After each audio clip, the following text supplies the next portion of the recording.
Bismillahirrahmanirrahim. Assalamualaikum warahmatullahi wabarakatuh. Sahabat-sahabat yang dirahmati Allah Subhanahu wa taala, bertemu lagi dengan saya dalam kajian manajemen pengelolaan dana umat di Darut Tauhid. Pada pertemuan sebelumnya kita membahas tentang bagaimana pengelolaan wakaf di luar negeri, di negara-negara yang wakafnya telah maju. Dan kemarin kita membahas juga bagaimana pengelolaan wakaf di Indonesia. Menurut para ahli disebutkan sebelumnya bahwa pengelolaan wakaf di Indonesia memang memerlukan perbaikan yang substansial.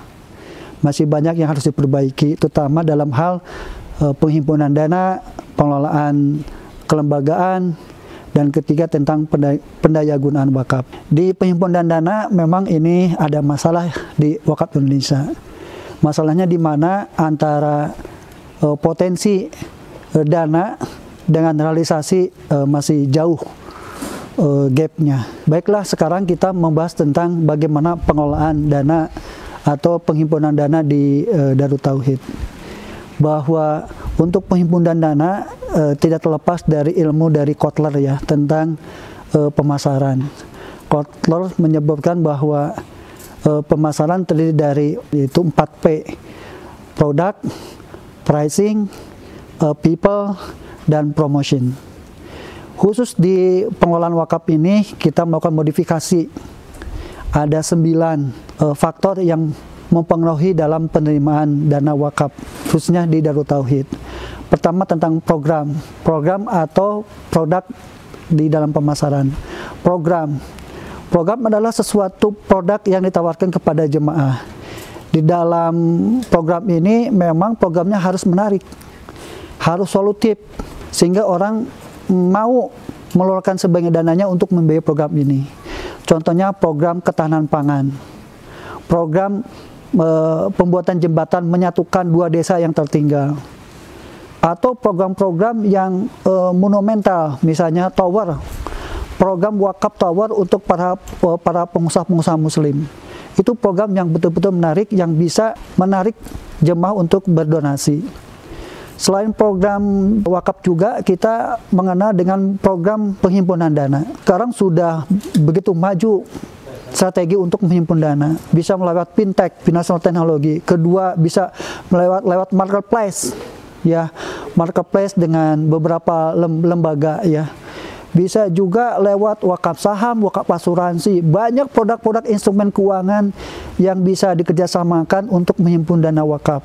Sekarang udah dunia digital. Kedua, setelah program, kedua tentang jumlah donasi atau pricing dalam istilah pemasaran. Jumlah donasi ini juga sangat perlu, karena jumlah donasi adalah sejumlah dana untuk membiayai program wakaf. Juga perlu strategi untuk jumlah donasi ini. Contohnya kita ingin membangun sekolah para duafa. Misalnya jumlahnya adalah 10 miliar. Tapi kita tawarkan pada jemaah adalah dengan bahasa dengan 5 juta semeter, jemaah bisa ikut membangun sekolah-sekolah duafa. Itu tentang pricing atau jumlah donasi. Ketiganya adalah tentang promosi, ya. Promosi adalah kegiatan untuk mengkomunikasikan tentang produk kita, tentang lembaga kita kepada halayak ramai, sehingga orang bisa mengetahui dari promosi. Promosi bisa lewat digital, ya, bisa lewat media elektronik, media baca, ya. Semakin efektif pemasaran atau promosi ini, semakin jumlah dana bisa kita kumpulkan lebih banyak lagi. Berikutnya adalah people, atau dalam wakaf istilahnya nazir pengelola. Nazir adalah orang yang mengelola wakaf. Pengelola itu harus amanah, harus maslahat, profesional, transparan, terbuka, dan punya visi ke depan tentang pengembangan wakaf. Berikutnya adalah tentang tempat, ya, atau place, ya, tempat yang nyaman, tempat yang strategis. Ini juga berpengaruh pada penghimpunan dana. Berikut tentang proses dari mulai perencanaan sampai pemasaran. Ini juga harus dikelola dengan baik. Proses ini harus betul-betul dikelola dengan baik, dari mulai sistem manajemennya, dari mulai pengelolaan organisasinya, perencanaan. Ini proses juga berpengaruh kepada program penghimpunan dana. Semakin baik proses dijalankan semakin berpengaruh kepada penerimaan dana. Berikutnya tentang physical evidence, tampilan ruangan juga cukup bagus. Ya, kalau di sekarang dunia digital adalah tampilan di website.